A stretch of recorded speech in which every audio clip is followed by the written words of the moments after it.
Assalamualaikum warahmatullahi wabarakatuh.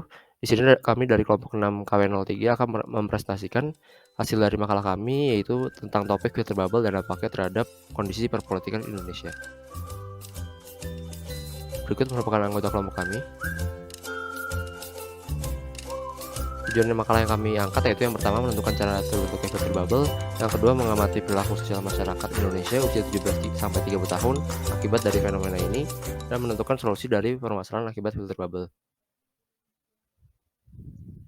How it happens atau bagaimana ini terjadi. Seperti yang kita tahu bahwa beberapa tahun ini ada globalisasi membuat berkembangnya iptek, di mana berkembangnya iptek berdampak pada ketersediaan internet, di mana bisa dibilang bahwa internet sebagai kebutuhan wajib bagi banyak kalangan.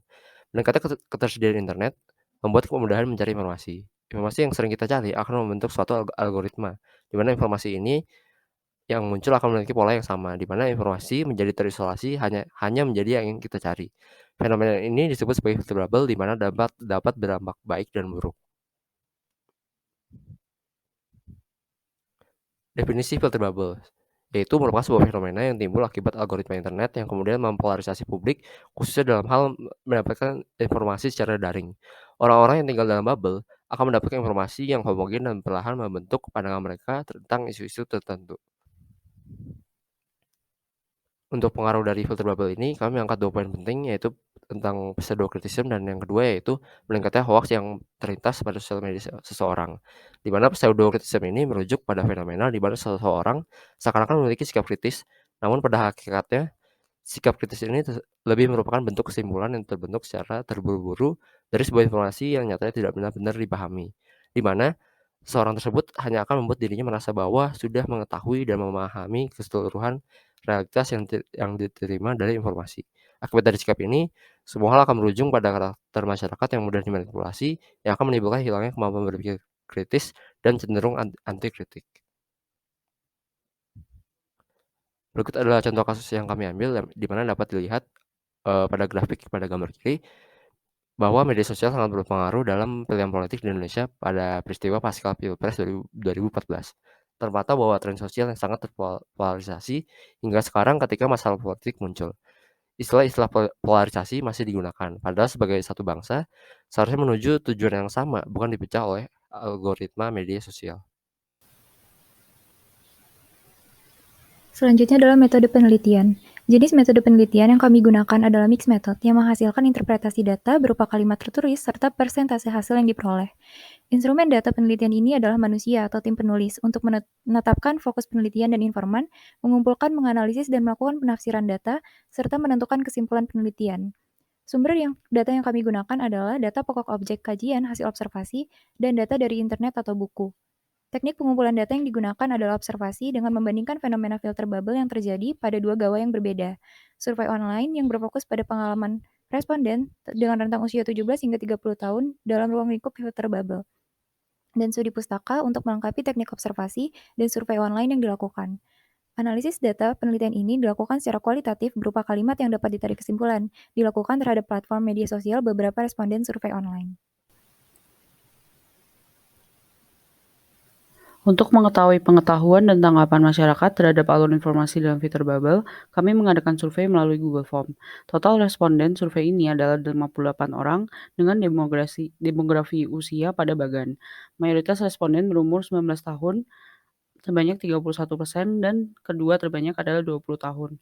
Kemudian untuk isu politik yang dicari oleh responden meliputi beberapa topik yang memang sedang hangat seperti invasi Rusia Ukraina dan permasalahan kebijakan dalam negeri terkait politik, sosial ekonomi, korupsi, dan konflik pemegang kekuasaan di Indonesia. Sebanyak 55 responden mengaku pernah mendapatkan pengalaman terkait aktivitas dari filter bubble. Salah satu pengalaman dari responden adalah ketika ia ingin menelusuri topik partai yang berpartisipasi dalam Pilpres, saran pencarian media sosial lain yang mengangkat topik tersebut. Hal ini membuktikan bahwa filter bubble memiliki dampak terhadap sumber informasi dan wawasan politik individu. Berikut adalah platform berita yang digunakan oleh responden.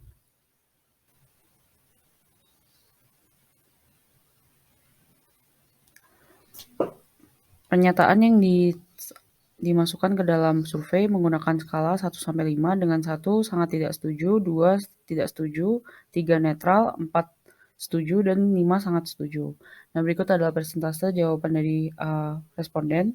Untuk pernyataan pertama, sebanyak 43,1% menyatakan setuju untuk pernyataan berikut. Kemudian untuk pernyataan kedua, sebanyak 37,9% menyatakan setuju, dan pernyataan ketiga sebanyak 63,8% mengisi netral. Untuk pernyataan keempat, sebanyak 34,5% responden mengisi setuju. Selanjutnya adalah kesimpulan. Filter bubble adalah fenomena yang timbul akibat adanya algoritma internet yang dapat mengubah pandangan publik. Berdasarkan penelitian dan survei yang dilakukan, filter bubble memberikan dampak terhadap perilaku sosial masyarakat usia 17 hingga 30 tahun dengan terbentuknya polarisasi informasi yang kemudian menciptakan bias konfirmasi dan bias afinitas yang menjadi akar permasalahan dan memberikan pengaruh besar pada kontes perpolitikan di Indonesia digelar, sehingga hoax sangat mudah tersebar. Solusi yang bisa kami tawarkan dapat berhasil bila individu tersebut melakukannya, karena lingkup internet tersebut menyangkut pribadi dan keterbukaan personal. Solusi pertama adalah dengan tidak menelan mentah-mentah informasi yang didapat, tetapi melakukan riset pribadi terlebih dahulu sebelum menentukan opini. Semua informasi yang didapat perlu di cross-check terlebih dahulu kebenarannya dan aktualitasnya, karena apa yang sudah ada di filter bubble tidak mencakup gambaran luas dan bersifat subjektif. Kemudian, selain itu bisa juga dilakukan pengaturan pada platform media sosial seperti pada Twitter, terdapat fitur mute words, block, serta peringatan konten sensitif.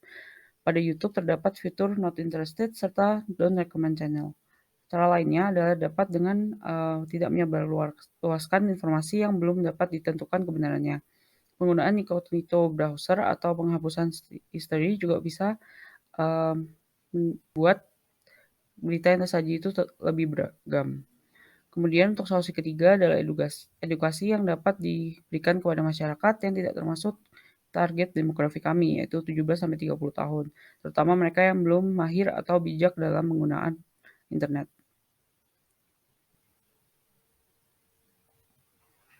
Berikut adalah saran yang dapat kami berikan bagi pihak yang ingin melakukan penelitian serupa. Sekian dan terima kasih. Berikut adalah referensi yang kami gunakan dalam pembuatan makalah dan presentasi ini.